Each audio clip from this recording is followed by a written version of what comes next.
Ayan guys, mega loud shoutout ano. So nandito tayo sa footbridge sa Dolomite Sand Beach. Update lang tayo ngayong araw.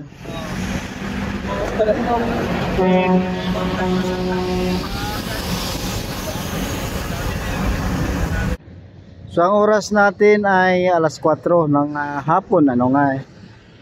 Ngayong araw guys ano. Update natin ang itsura ng Dolomite yan guys oh. Dito tayo sa footbridge lang.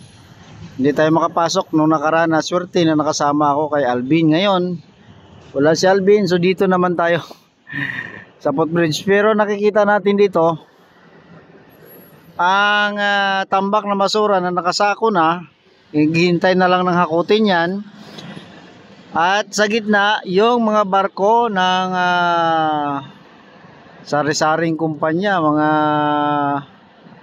nagbubuhos, at yung iba siguro dyan ay mga fishing boat. Ngayon nakikita ko rin ang mga tumpok-tumpok ng water lily. Yan.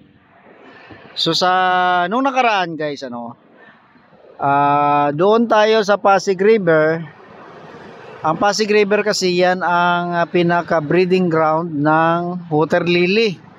Ngayon ang Pasig River ay connected yan sa Manila Bay. So inanod sa Pasig River pupunta sa Manila Bay at dito yan sa Sampa. Yan. Kung nakita nyo mga water lily ano, ang dumagsa dito. Pero ganoon pa man, tuloy-tuloy naman ang paghakot niyan ano, pagtipon ng mga naglilinis dito. Yan.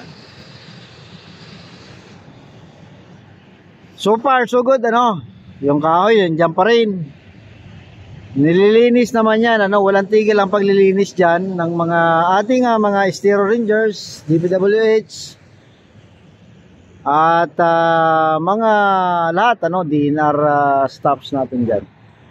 So dito naman ano, yung kanilang hinukay ay natabunan na. And siguro ready to go na yan sila, pack up na. Pero no, ang kanilang pakay at pagukay dito para tugunan ang problema sa basura.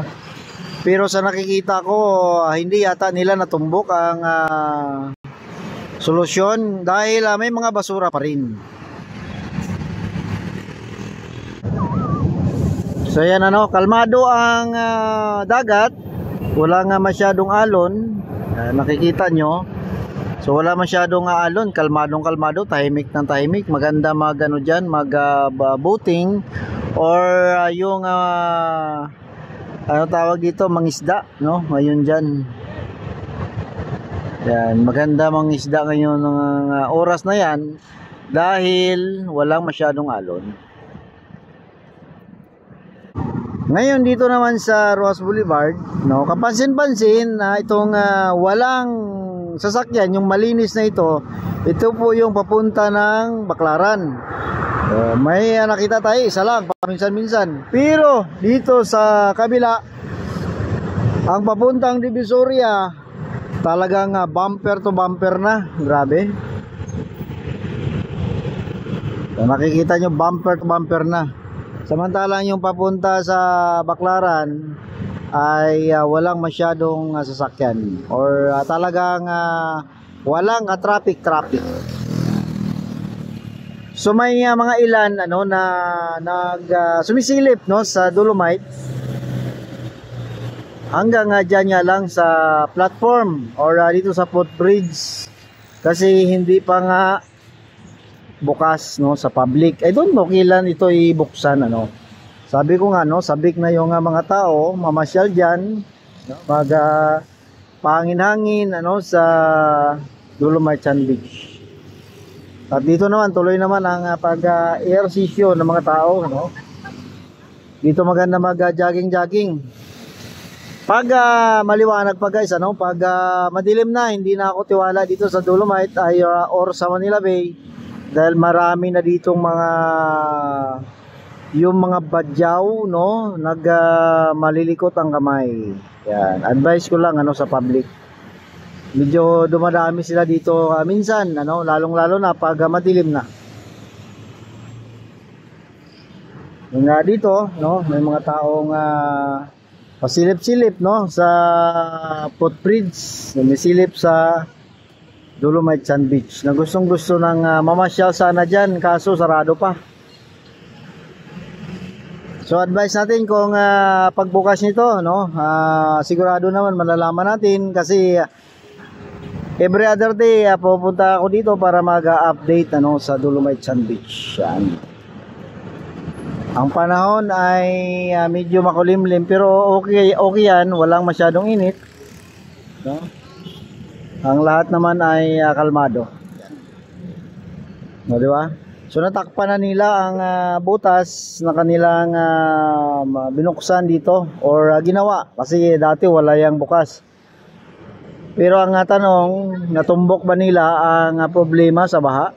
Kasi pagkakalam ko parang hindi naman nila sinuot yan para tanggalin ang mga bara.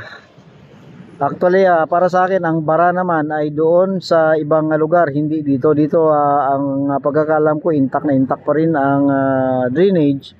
Pero yung doon sa may mga bandang Malati or Ermita, yan ang mga portion na dapat linisin talaga. Kasi I'm sure nandyan, no, marami na talaga barado na kanal dyan. Kaya hindi masyado makalabas ang tubig tuwing umuulan.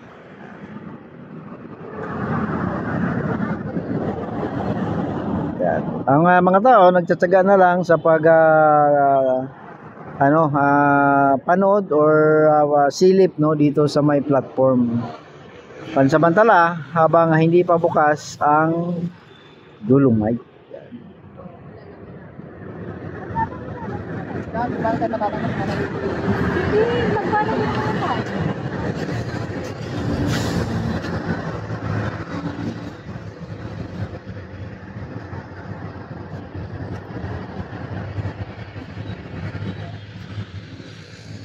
Yeah. Ayan ang update dito sa Dolomite Sand Beach, guys. Mag-ingat po tayo at mabuhay po tayong lahat. Salamat guys. Bye bye po.